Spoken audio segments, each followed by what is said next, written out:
Well, now 0-3 in Conference USA play. UCF gunning for their first victory here in the league coming up on Thursday as Scott Adams being joined by assistant coach Brett Fink. And coach, last time out there, a loss against Southern Miss, a team that historically over the course of the past couple years, we've had very good success. But we're not going to have any good success if we continue to turn the basketball over the way we have over the course of the past 3 games as another 20-plus turnover performance by our ladies. And that's kind of come out of nowhere. I mean, we started off the season really taking care of the basketball, and then here as of late, last couple games, whammo, that's shown up. So we're going to work on it. We're going to try and fix it.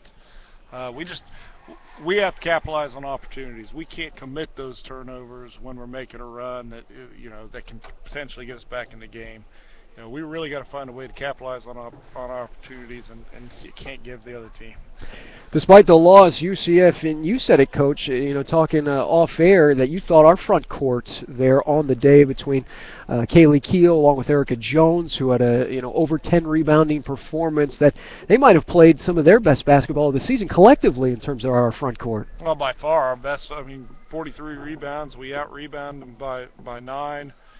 By far our best rebounding and post performance. They gave us opportunities, and frankly, they were the steady presence throughout the game that allowed us to stay in it. Mm-hmm. When shots weren't going down, they still were able to stay in there and rebound and make some things happen. Well, All-Conference USA performer, that being Jamira Faulkner, she would go for 25. We face one All-USA performer. Now we're going to see another one here quickly.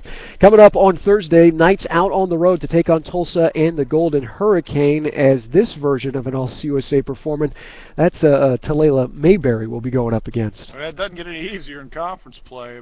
That kid can put the ball in the bucket, and she can go. She scores in transition like no one else in the league, as well as Southern Miss plays in transition traditionally.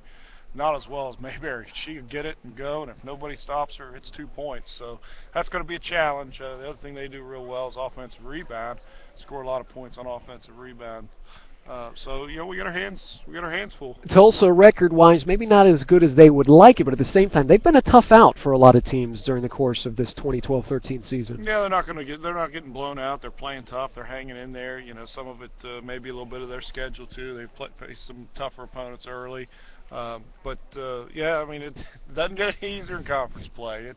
It's back into the grind, and we'll see if we can improve and come out and get a different result on Thursday. Well, one of our longest road trips of the season. It'll be 2 games in this course of 4 days, 3 days there for UCF, as the Knights will be taking on Tulsa coming up on Thursday. Coverage begins right here on UCF Athletics beginning at 7:45, as that's an 8 o'clock Eastern tip, 7 o'clock on the Central side. As assistant coach Brett Fink, I'm Scott Adams. This has been our night precast as the Knights get set to take on Tulsa and the Golden Hurricane.